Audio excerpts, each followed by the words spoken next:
डंडई प्रखंड मुख्यालय के पुरानी पंचायत भवन के प्रांगण में सोमवार को डंडई आजीविका महिला संकुल स्तरीय वार्षिक आम सभा का आयोजन किया गया, जिसमें मुख्य अतिथि भाजपा महिला मोर्चा के जिला अध्यक्ष अनीता गुप्ता, मुखिया प्रतिनिधि महेश राम, उप प्रमुख प्रतिनिधि रामाशीष प्रसाद, जेएम प्रखंड अध्यक्ष राजेश मेहता, विसूत्री सदस्य दीनानाथ पांडे, बीपीएम सुनील कुमार, बीपीओ सहित कई लोग उपस्थित रहे। वार्षिक आम सभा की शुरुआत मुख्य अतिथि एवं पदाधिकारियों ने संयुक्त रूप से दीप प्रज्वलित कर किया। महिलाओं ने अतिथियों को सामूहिक गीत गाकर स्वागत किया तथा गिफ्ट देकर सम्मानित किया। इसके बाद संकुल स्तरीय एक साल का लेखा जोखा आम सभा के बीच रखी गई। साथ ही संकुल अंतर्गत आने वाले 5 पंचायत करके रारो, लवाही, सोनेहरा तथा डंडई में समिति के द्वारा किए गए कार्यों की जानकारी दी गई, जिसमें अच्छे कार्य करने वाले महिलाओं की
अभी के युग में वो शेरनी के नाम से पुकारी जा रही है।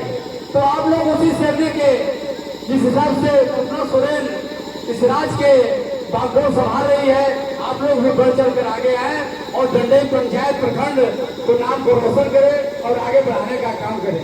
आप समझ सकते हैं कि आपके केसर पेड़ के माध्यम से जो भी हमारी दीदी बहने भाई हैं, सबको इससे जोड़ा जा रहा है। तो आप जोड़ने का भी काम करें और अपने बच्चे को शिक्षा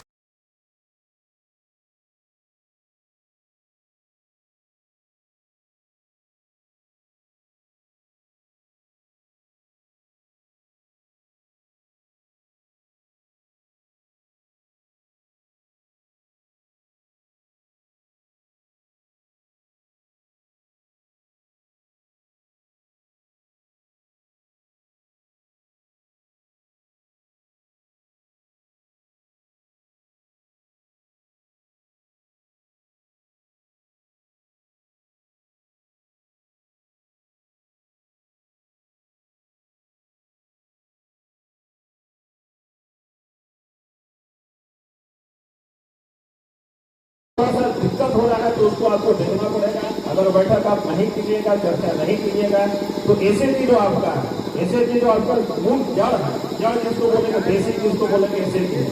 अगर ऐसे की आपका अच्छा से नहीं चलेगा तो वीओ भी नहीं अच्छा से चल पाएगा, वीओ अच्छा से नहीं चलेगा तो सीएनए भी इस तरह जैसे तैसे चलेगा। तो एसएचजी का बैठक बचत या पंचसूत्रा का जो हम लोग बात करते हैं कि हम लोग को पंचसूत्रा का पालन करता है, तो आपको पंचसूत्रा का पालन जरूर करना पड़ेगा, तभी हम लोग एसएचजी को अच्छा से चला पाएंगे। अगर मेरा एसएचजी अच्छा से चला तो ऑलरेडी हम लोग का बीओ भी अच्छा से चलेगा और सीएलए भी अच्छा चलेगा। उसी तरह का हम लोग बात करते हैं एसएचजी निर्माण में कुछ अतिथि बैठे हुए हैं, शायद उनको जानकारी होगा भी, फिर भी एक बार हम जानकारी देना चाहते हैं कि जब हम लोग एसएचजी का निर्माण करते हैं तो उनको 6 माह तक उनको बैठक करने का, बचत करने का, पुस्तक लिखने का, ऋण लेने का, ऋण देने का, ब्याज कैसे वापस किया जाता है, मूल कैसे वापस किया जाता है, उसको हम लोग सिखाते हैं। 6 महीना के बाद हम लोग देखते हैं कि दीदी अच्छा से बैठक करना जान गई, दीदी बचत करना जान गई, ऋण लेना जान गई, ऋण वापस करना जान गई, ब्याज वापस करना जान गई, किताब कॉपी जो हमको उनका है संधारण करना जान गई, तब हम लोग उनका बैंक में खाता खुलवाते हैं, बचत खाता। उनके समूह के नाम से बचत खाता खोला जाता है। बचत खाता खोलने के बाद दीदी का जो बचत होता है उसको हम लोग बैंक से जोड़ते हैं और बैंक में उसको रखते हैं। इसके बाद जब दीदी सीख लेती है 6 माह के अंदर, तब उनको हम लोग 6 माह के पश्चात जब खाता खुल गया तब उनको आरएफ की राशि 15,000 हम लोग उनको उनके खाते में देते हैं। आरएफ की राशि का उद्देश्य यह है कि दीदी बचत करना तो सीख ली, ऋण लेना सीख ली, वापस करना भी सीख ली, लेकिन लघु ऋण, छोटा ऋण 5,000 से नीचे, ये आरएफ का पैसा उसी लिए दिया जाता है आपको कि आप 5,000 से नीचे जो ऋण है आप उसको लीजिए, ले करके उसको समय पर वापस कीजिए, ठीक है, ब्याज वापस कीजिए, मूल वापस कीजिए, उससे आपको आदत बनेगा और समझ में आएगा कि अगर मान लीजिए कोई ऋण लेते हैं, अगर बड़ा ऋण लेंगे तो हम उसको किसी तरह से वापस करना है। 6 महीना के बाद जब आपको आरएफ की राशि दी जाती है तो आप अगर उसको अच्छा से चलाते हैं तब आपको सीआईएफ की राशि उसमें दिया जाता है। अंततः अब सीआईएफ का भी अच्छा से चला पाते हैं तो आपको बैंक से जोड़ दिया जाता है। आपको आदत बना दिया गया कि आप 6 महीना तक बचत कर रहे थे, अब बैंक से जुड़ गए, बैंक से आप छोटा सा ऋण भी लिया आरएफ का, इसके बाद बैंक से सीसीएल जब हम लोग कराते हैं आपको आदत में रहता है तो बैंक में एनपीए नहीं होता। और हम लोग बहुत खुश इसलिए होते हैं कि पूरा भारत का एनआरएलएम का एनपीए दर देखेंगे तो 1.2% है। ऐसा कोई भी इंडिविजुअल लोन नहीं होता है।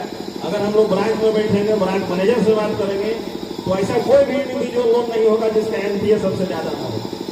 हम लोग एनआरएलएम बहुत ईमानदारी से जितने लोग पैसा ले रही है उसको जमा कर रही है, और एनआरएलएम का अगर हम लोग डीसीसीसी लिंकेज का बात हम लोग करते हैं तो ब्रांच मैनेजर आपको सपोर्ट करते हैं। आप मात्र एक रेजुलेशन लेकर जाते हैं जिन लोग और आपका सीसीएल सेक्शन हो जाता है। अगर आप व्यक्तिगत ऋण लेने जाइएगा तो आपका जमीन का रसीद तो क्या क्या करते करते महीना 2 महीना लग जाएगा, तो शायद आपको मिले या ना मिलेगा, लेकिन आसानी से नहीं मिलेगा। लेकिन हम लोग देखते हैं कि दीदी लोग एक रेजुलेशन लेके जाती है, मिनट लेके जाती है, रजिस्टर लेके जाती है, दीदी लोग जाती है, उनका लोन सेक्शन हो जाता है। सेक्शन हो जाता है, आप ईमानदारी से ऋण को लेते हैं, आप ईमानदारी से चलाते हैं उसको, ब्याज समय पर जमा करते हैं और आपका मूल जो होता है उसको समय पर जमा करते हैं, इसीलिए बैंक के साथ आपका रिलेशन अच्छा बन जाता है। इसके बाद हम लोग एसएचजी के बाद हम लोग बात करते हैं बीओ का, ग्राम संगठन का हम लोग बात करते हैं। एसएचजी से जो महिला हमारे एसएचजी को जो पदाधिकारी होती है, कोषाध्यक्ष, अध्यक्ष, सचिव, उनको ग्राम संगठन के किसी सदस्य बोला जाता है। तो उसमें सचिव और अध्यक्ष जो होती है वो आपके ग्राम संगठन के बैठक में आते हैं। अगर मान लीजिए एसएचजी के लेवल पर कोई समस्या है तो वो अपना ग्राम संगठन में आती है दीदी, उसका बात लेकर के एसएचजी का मासिक प्रतिवेदन लेके आती है, मांग लेके आती है, कोई समस्या है तो समस्या लेके आती है, उसको ग्राम संगठन के स्तर पर हम लोग समस्या को समाधान कराने का प्रयास करते हैं। ग्राम संगठन में जो दीदी आती है, ग्राम संगठन में जो चर्चा होता है उनको पूरा दीदी अपना समूह में जाकर के बताती है। इसके बाद हम लोग सीएलएफ की बात करें। सीएलएफ आपका ग्राम संगठन से ऊपर जो है आपका क्लस्टर लेवल फेडरेशन जो है आपका एक बड़ा संस्था है, 4-5 पंचायत को मिलाकर 200-400 एसएचजी को मिला करके 25-30 बीओ को मिला करके संगठन बनाया जाता है। और उस संगठन को चलाने के लिए बड़ा सा आपका क्लस्टर ऑफिस का होना भी जरूरी है। तो आपका क्लस्टर ऑफिस डंडा यहाँ गौतमाबाद में कार्यरत है। तो उसमें हम लोग क्या करते हैं, ग्राम संगठन के जी एसी मेंबर होती है, वो आती है कहाँ, आपका सीएलएफ का बैठक में आती है, वो अपना डिमांड लेकर के आती है, मासिक प्रतिवेदन लेकर के आती है। उनका कोई समस्या है जो ग्राम संगठन स्तर पर नहीं निष्पादित होना है, तो उनको कहाँ लेकर आता है, सीएलएफ में आती है। और सीएलएफ में हम लोग प्रयास करते हैं कि उनका समस्या का समाधान करें। जो समस्या मान लीजिए सीएलएफ स्तर पर समाधान नहीं होता है, उसको हम लोग ब्लॉक लेवल पर देखते हैं और वहां प्रयास करते हैं कि आप उसका समाधान करें। नहीं तो फिर अगर ब्लॉक भी नहीं बनता है तो उसको जिला पहुंचाते हैं, जिला से नहीं तो राज्य जाता है। लेकिन हम लोग प्रयास किए हैं और जितना भी समस्या आया भी हम लोग प्रयास किए तो सीएलएफ स्तर पर उसका निष्पादन हो जाता है।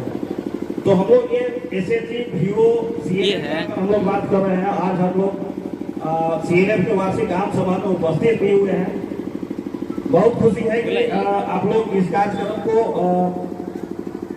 हमको लगता है शायद पहली बार है, मेरे आने के बाद तो पहली बार है, शायद पहले हुआ है या नहीं तो जानते हैं। अगर है तो अब आज के जो कार्यक्रम में किसी तरह का कोई त्रुटि होगा, एक नोट उसको करिएगा आप लोग। अगला जो कार्यक्रम हो उस कार्यक्रम में प्रयास करना है कि सभी अच्छा तरह से करें। जो आज का त्रुटि दिखाई देगा, क्योंकि ये मंच के माध्यम से त्रुटि बोलने लायक तो है नहीं, लेकिन जो त्रुटि आपको दिखाई देगा आपको नोट जरूर करिएगा, ठीक है। तो आज का ये कार्यक्रम में आप लोगों ने मुझे मौका दिया बोलने के लिए, तो सबको पुनः धन्यवाद देते हैं और इसी शुभकामना के साथ हम अपने वाणी को विराम करते हैं। बहुत बहुत धन्यवाद।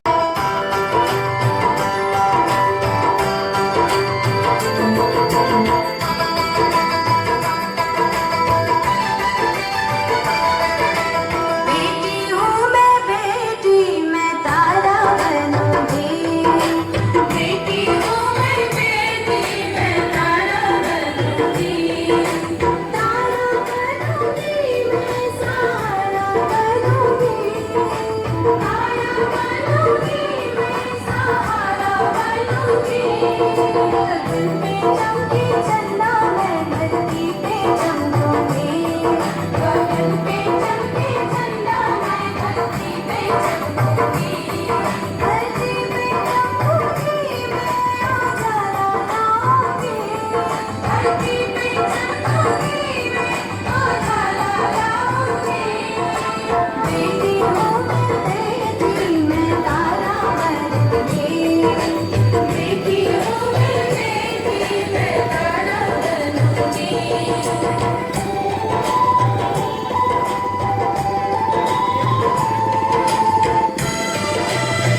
Thank you.